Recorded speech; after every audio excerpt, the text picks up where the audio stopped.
नमस्कार दोस्तों, मैं राज पांडे, आप देख रहे हैं आरसीएन टुडे। आप सभी का आरसीएन न्यूज टुडे चैनल पर हार्दिक स्वागत है। अभी की लेटेस्ट अपडेट के बारे में बात करेंगे। ईवीएम मशीन को लेकर काफ़ी बवाल मचा हुआ है। मांग चल रही है कि ईवीएम मशीन की काउंटिंग ना करके वीवीपैट की पर्चियों की काउंटिंग की जाए। मामला कोर्ट में है। सुप्रीम कोर्ट के द्वारा एक नोटिस जारी किया गया है। इलेक्शन कमीशन और सरकार से जवाब मांगा गया है। आपको बता दें, सुप्रीम कोर्ट ने voter verified paper audit trail को लेकर एक नोटिस जारी किया है। नोटिस केंद्र सरकार और चुनाव आयोग को भेजा गया है। जस्टिस BR गवाई और जस्टिस संदीप मेहता की बेंच ने ये notice association for democratic reforms यानी कि ADR की ओर से दायर की गई याचिकाओं के संदर्भ में जारी किया है।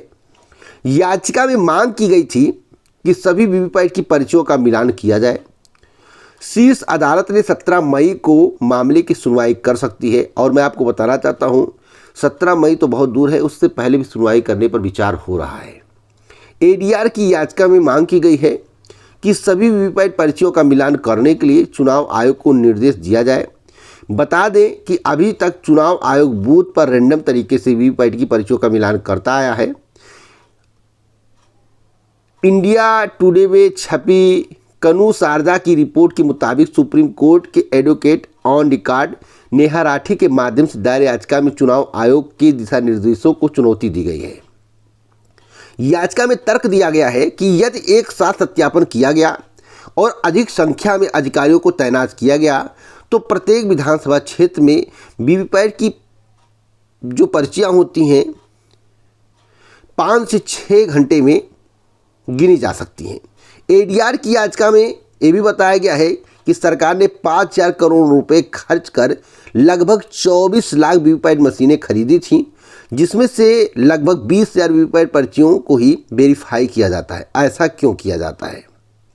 आपको बता दें, कांग्रेस ने वीवीपैट पर्चियों की पूरी गिनती मांग जुड़े सुप्रीम कोर्ट के नोटिस को चुनाव के लिहाज से पहला महत्वपूर्ण कदम बताया है। और मैं आपको बताना चाहता हूं, जनता भी पारदर्शी चुनाव चाहती है। पारदर्शिता तभी आएगी जब इस बात का जनता को नॉलेज होगा कि जिसको उसने वोट दिया है उसी को वोट पड़ा है। तो इसकी पुष्टि तभी होगी जब उसके हाथ में पर्ची आएगी। वह पूर्णतः संतुष्ट होना चाहिए। तो अगली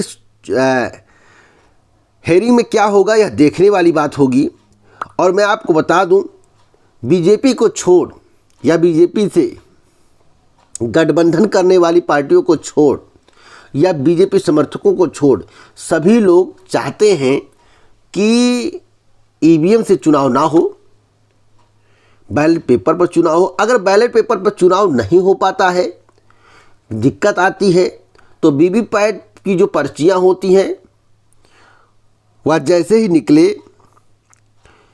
वोटर अपने हाथ में ले, उसे वेरीफाई करे कि उसने जिसको वोट दिया है उसको वोट गया है या नहीं। उसके बाद उसी पर्ची को एक बॉक्स में डाल दे और उस बॉक्स में जो पर्ची है उसी की काउंटिंग हो जाए।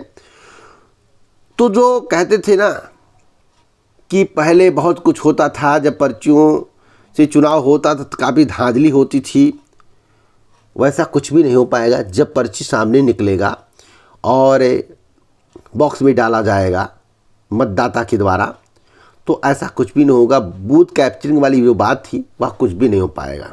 इसलिए किसी को भी इसके संबंध में कुछ कहना है, कमेंट बॉक्स में बताएं।